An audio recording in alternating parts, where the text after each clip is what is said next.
Hi everyone, welcome to Nag's veg kitchen. ఈరోజు ఈ వీడియోలో దొండకాయ కాజు ఫ్రైని చూపించబోతున్నాను. ఈ దొండకాయ కాజు ఫ్రై అనేది చాలా టేస్టీగా ఉంటుంది. మీరు తప్పకుండా ట్రై చేయండి. ముందుగా దీనికోసం దొండకాయలను శుభ్రంగా వాష్ చేసుకొని ఈ విధంగా పొడుగు ముక్కలుగా కట్ చేసుకొని ఉంచుకోవాలి. ఇప్పుడు స్టవ్ మీద ఒక కడాయిని పెట్టి దాంట్లో ఆయిల్ వేసుకోవాలి. ఆయిల్ హీట్ అయ్యాక ఇందులో ఆవాలు, జీలకర్ర వేసుకోవాలి. ఆవాలు, జీలకర్ర ఫ్రై అవ్వగానే ఇందులో మనం కాజును వేసుకోవాలి.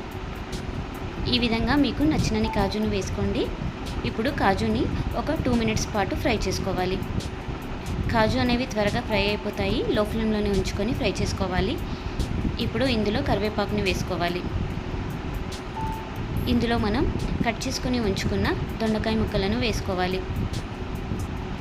దొండకాయ ముక్కలను వేసుకున్న తర్వాత మనం ఒకసారి కలిపేసుకొని ఇందులో పసుపుని యాడ్ చేసుకోవాలి. ఇప్పుడు పసుపు వేసుకొని ఒకసారి కలిపేసుకొని ఒక 5 మినిట్స్ పాటు ఫ్రై చేసుకోవాలి. ఒక 5 మినిట్స్ తర్వాత ఇందులో మనం రుచికి తగినంతగా ఉప్పును వేసుకొని కలుపుకోవాలి.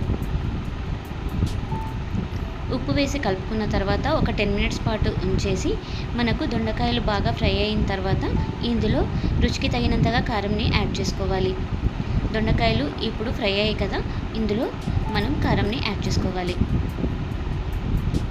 అలాగే 1/2 టీ స్పూన్ ధనియా పౌడర్ని కూడా యాడ్ చేసుకోవాలి. ఈ రెండింటిని మిక్స్ చేసేసి ఇంకొక 5 to 10 మినిట్స్ ఉంచితే మనకు దొండకాయ కాజు ఫ్రై అనేది రెడీ అయిపోతుంది. ఇది రైస్లోకి చాలా బాగుంటుంది. ఇప్పుడు మనం చివరిలో కొత్తిమీరని యాడ్ చేసుకోవాలి.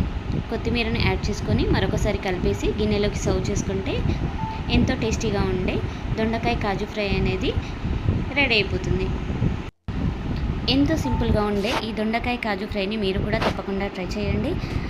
అలాగే నా వీడియో కనుక మీకు నచ్చినట్టయితే లైక్ చేయండి, షేర్ చేయండి, సబ్స్క్రైబ్ చేసుకోండి. Keep watching my channel. Thank you.